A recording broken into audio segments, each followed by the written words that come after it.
బ్యాంకులు రిజిస్ట్రేషన్ ఆఫీసులే వారి టార్గెట్. అక్కడికి వచ్చే వాళ్ళు క్యాష్ బ్యాక్ తో ఉన్నట్టు కనిపించారంటే అంతే సంగతులు. ఆ నలుగురు స్కెచ్ చేశారంటే నిమిషాల్లో క్యాష్ బ్యాక్ మాయం కావాల్సిందే. అటెన్షన్ డైవర్షన్ తో చోరీలతో హడలెత్తిస్తున్న అంతర్రాష్ట్ర ముఠాను కటకడాల్లోకి పంపారు పోలీసులు.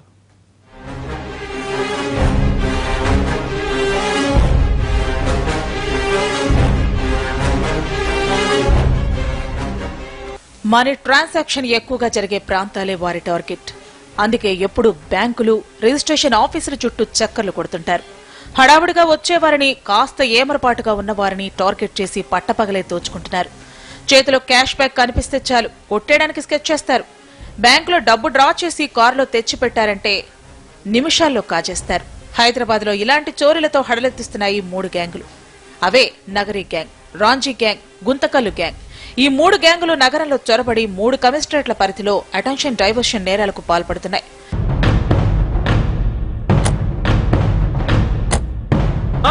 కీసర పరిధిలోని రిజిస్ట్రేషన్ కార్యాలయం దగ్గర స్కూటర్ డిక్కీలో దాచిన 14 లక్షల రూపాయలను ఎత్తికెళ్లారు. అప్పటికే కుషేగూడ పోలీస్ స్టేషన్ పరిధిలో ఈ తరహా నేరాలు 11కు పైగా జరిగాయి. కీసర్లో మళ్లీ చోరీ రిపీట్ అవడంతో పోలీసులు అప్రమత్తమయ్యారు. నగరీ గ్యాంగ్ కు చెక్ పెట్టేందుకు రంగంలోకి దిగారు. ఓ ప్రాంతంలో లభించిన సీసీటీవీ దృశ్యాల ఆధారంగా దొంగల్ని పట్టుకునేందుకు స్కెచ్ చేశారు పోలీసులు.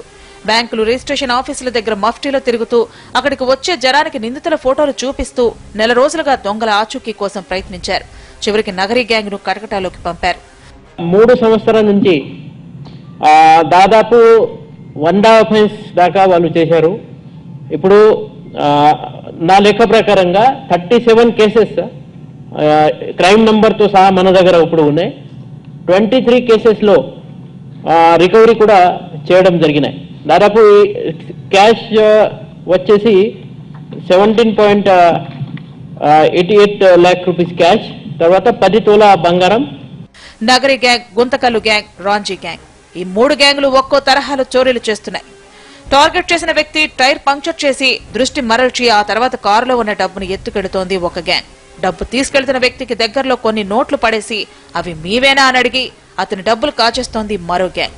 ఇక మరో ముఠా డిక్కీలు పగలగొట్టి చోరీలకు పాల్పడుతోంది. కీసర దగ్గర జరిగిన చోరీతో అప్రమత్తమైన పోలీసులు నగరీ గ్యాంగ్ లీడర్ సురేష్ తో పాటు మరో 3 జైలుకు పంపారు. టెక్నాలజీ సీసీటీవీ ఫుటేజ్ వల్ల ఈ అఫెన్స్ మనకు డిటెక్ట్ అయింది. 23 కేసెస్ లో ఇప్పుడు రికవరీ చేశారు. తర్వాత ఈ 37 కేసెస్ మొత్తం వాళ్ళ కన్ఫెషన్ లో చెప్పడం జరిగినాయి. ఒక్కొక్క ప్లేస్లో ఒక ఆఫెన్స్ చేస్తే అది immediately they will not go to that place. కొంచెం గ్యాప్ ఇచ్చి వేరే ప్లేస్ లో చేసిన తర్వాత మళ్ళీ ఆ ప్లేస్ కి వస్తుంది. 3 కమిషనరేట్ల పరిధిలో 37 చోరీలు చేసినట్టు ఈ ముఠా ఒప్పుకుంది. 23 కేసుల్లో రికవరీ చేశారు. 25 లక్షల రూపాయల విలువైన చోరీ సొత్తు స్వాధీనం చేసుకున్నారు. 4 నిందితులపై పీడీ యాక్ట్ కేసులు పెట్టనున్నారు. పరారీలో ఉన్న ముఠా సభ్యుల కోసం గాలిస్తున్నారు. కోర్టు అనుమతితో కస్టడీలోకి తీసుకుని ఇంకా ఎన్ని నేరాలకు పాల్పడ్డారో విచారిస్తామన్నారు పోలీసులు.